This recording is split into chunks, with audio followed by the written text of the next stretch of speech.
Muraho neza abantu banjye, ni Obaride Official nk'ibisanzwe.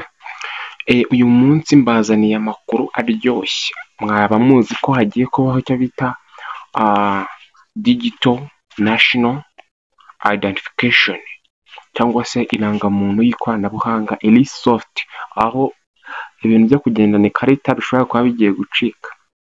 Niyo mpamvu hano hari n'akazi kagiye kuboneka ku bantu basobanukiwe iby'ikoranabuhanga.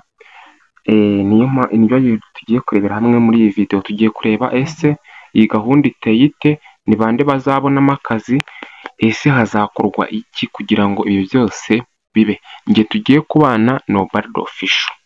Obaride Official, isoko ku ikoranabuhanga, internet za future. Kora subscribe tubane igihe cyose. Itangazo nk'uko muribona hano ni irya Repubulika y'u Rwanda, ikigo cy'igihugu gishinzwe irangamuntu NIDA cyangwa se National Identification National Identification Authority. Umuyobozi w'akarere bose, umuyobozi nshingwabikorwa Kicukiro, Gasabo, Nyarugenge. Hano bashaka kuvuga ko nyine ngo mu mujyi wa Kigali naho harimo uturere dutandukanye, ariko ntibivuze ko ariho honyine, ni igihugu cyose. Binyujijwe ku munyamabanga uhoraho muri Minisiteri y'Igihugu y'Ubutegetsi bw'Igihugu, MINALOC cyangwa Ministry of Local Government. Impamvu gusaba urubyiruko ruzifashishwa mu ikusanyamakuru ry'indangamuntu koranabuhanga, irangamuntu koranabuhanga muri make, sibyo?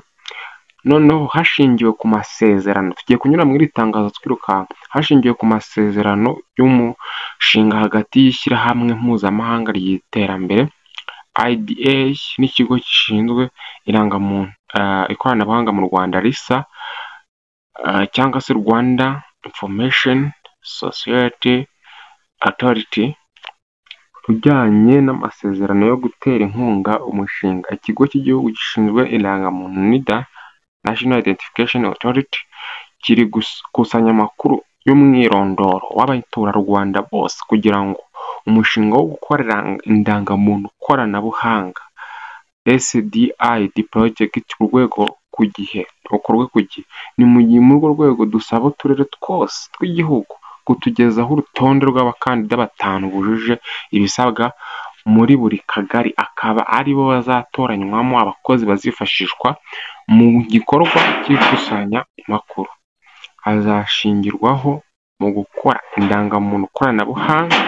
Abakozi bazatoranywa binyuze mu isuzumabumenyi n'isuzumabushobozi, oral interview and practical exam. Bivuze ngo hazavaho ikizame cyo kuvuga, nibwo nyine kubazwa ukavuga, icyo kizwe nka oral interview, habeho n'icyo bita practical exam, gushyira mu bikorwa ibyo wavuze neza ko uzi. Hano umuntu uzi ikoranabuhanga cyane cyane nk'aba IT, umuntu ubizi ibintu multimedia, software development, ibintu nk'ibyo bifuriraho n'ikoranabuhanga arisangamo. N'undi muntu ariko kuko ntabwo bigeze bamentioninga, n'undi muntu usobanukiwe ibintu by'ikoranabuhanga azi gukoresha laptop, ahangaha ahawe ikaze gusaba kujya ku kagari.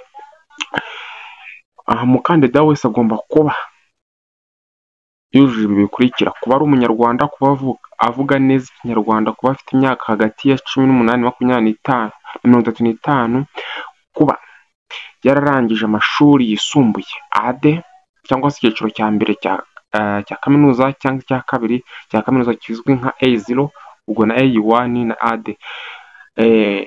Kuba ari indakemwa mu mico no mu myifatire, kuba atuye mu murenge wamutanzeho umukandida byemejwe n'icyangombwa asinyirwa n'ubuyobozi bw'umurenge. Iyi document ugomba kujya kuyishaka ku murenge.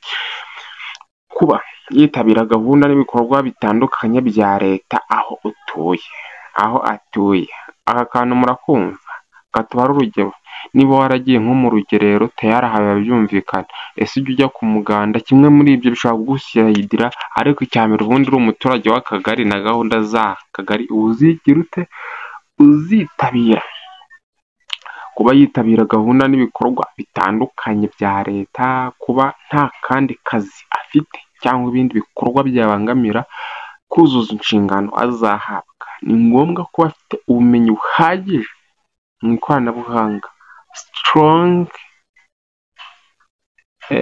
computer skills, strong technology skills. Ugomba kuba ufite ubumenyi buhagije mu ikoranabuhanga. Ni ngombwa kuba afite laptop ishoboye na smartphone ishoboye azifashisha mu kazi. Ibi bintu mu byitondeke turaza kubirebera hamwe ku mugereka w'iyi baruwa. Ku bindi bisobanuro mwahamagara zino nimero bashyizeho hano mu karere hose. Noneho twe twirebere ku mugereka icyo bashyizeho. Ku mugereka w'iyi baruwa bavuze ngo inyandiko yakwifashishwa harimo laptop ishoboye. Bavugaga n'iki? Laptop ishoboye igomba kuba ifite ibi bikurikira: brand cyangwa se kampani yayikoze niyo ari yo yose, ishobora kuba ari Posture, HP, Lenovo, MacBook n'ibindi. Iyo ari yo yose iremewe, ariko CPU cyangwa se Core, Central Processing Unit, imbaraga ifite cyangwa se umuvuduko ibasha kugira mu gutunganya amakuru, igomba kuba ari Intel 5 cyangwa se i5 cyangwa se kuzamura. i7 nta kibazo. Muhita mubyumva ko umuntu ufite i3 aka kazi ataba akikabonye. Hakazamo icyo bita RAM, ubushobozi bwo kubika amakuru yawe igihe gito mu gihe uri kuraninga bimwe mu bintu ku mashini yawe. Igomba kuba byibuze ari injiga enye cyangwa se gusubiza hejuru. Noneho storage, ububiko nyirizina bw'amakuru yacu, igomba kuba ari gigabyte 256 cyangwa se kuzamura, yaba 500, yaba terabyte ndetse n'ibindi. Operating system igomba kuba ari Windows 10 version ya 10 cyangwa se gusubiza hejuru, yaba Windows 10 Pro, yaba Windows 11 nta kibazo. Ubwo bivuze ngo umuntu ufitemo indi operating system itari ya Windows, urugero ukaba ufitemo nka Linux, ukaba ufitemo Mac OS operating system, ku bantu bakoresha MacBook tayari aka kazi ntiwakabona. Kuba ishobora kubika umuriro amasaha menshi, byibuze amasaha buriya nk'5, imashini ibika amasaha umuriro amasaha 5 cyangwa 4, ibibika amasaha menshi. Kuba ifite kamera ikora neza, bivuze ngo ni iriya webcam y'imbere cyangwa se cam y'imbere, kuba ifata network neza, kuba ibasha gukurura wifi ikabrowsinga neza cyane, birumvikana ko hazajya hakoreshwa internet. Smartphone ishoboye bavuga ni iyi, igomba kuba Android cyangwa iOS. Hano niba bivuga guhita wumva ko telefone iyo ari yo yose, yaba Tecno, yaba Samsung cyangwa se n'ama iPhone aremewe. Gusa twabonye ko ku mashini ya Apple itemewe, muri make ibaye irimo MacBook OS cyangwa irimo Windows. Camera resolution birumvikana ikaba izi gufotora. Urutonde rw'abakandida 5 batangwa na buri kagari rugomba kugaragaza amakuru akurikira: amazina, irangamuntu, telefone, email, education, akarere, umurenge ndetse n'akagari. Ingengabihe rero y'ibikorwa biteganijwe: ya mbere harimo proposed fair list, ubwo ni ukohereza list. 2, recruitment publication ku itariki 18 z'ukwa gatandatu kugeza kuri 20. Ni ugufata ba bantu batanzwe no tugari bakabashyira muri mifotara. Ntabwo ari wowe uzisabira, wowe bazagushyiramo kuko akagari kazaba karagutanze. Bivuze ngo kuva ku itariki 4 kugeza kuri 17 hazaba harimo gukusanywa abo bantu bazoherezwa. Noneho ku itariki 23 hazaba icyo bita shortlisting candidates, guhitamo bakeya, gutoranya. Noneho ku wa 4 habe icyo bita oro. Bivuze ngo hari ukuntu bashobora kubatanga ku kagari bagasanga ese bakurikije ibintu weho wize, bari kubonamo hari abantu bize ibintu by'ikoranabuhanga baturutse mu kagari ari nka 5, w'uru wa gatandatu wize MCB. Birumvikana ko ntabwo bapfa guhita bagufata kandi babona hari abantu bize ibintu by'ikoranabuhanga. Niyo mpamvu ushobora kwibaza hano ese shortlisting candidate bazagendera ku iki? Ni ibintu nk'ibi.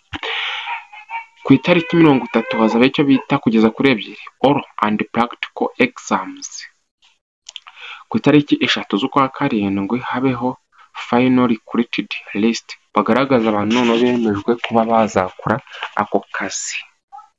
Noneho hano barasaba liste z'abakandida zizemerwa zizatangwe n'abayobozi nshingwabikorwa b'imirenge bitarenze tariki 17 kuri email ndetse na telefoni zikurikira.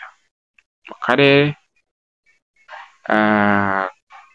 hano hejuru ni umujyi wa Kigali,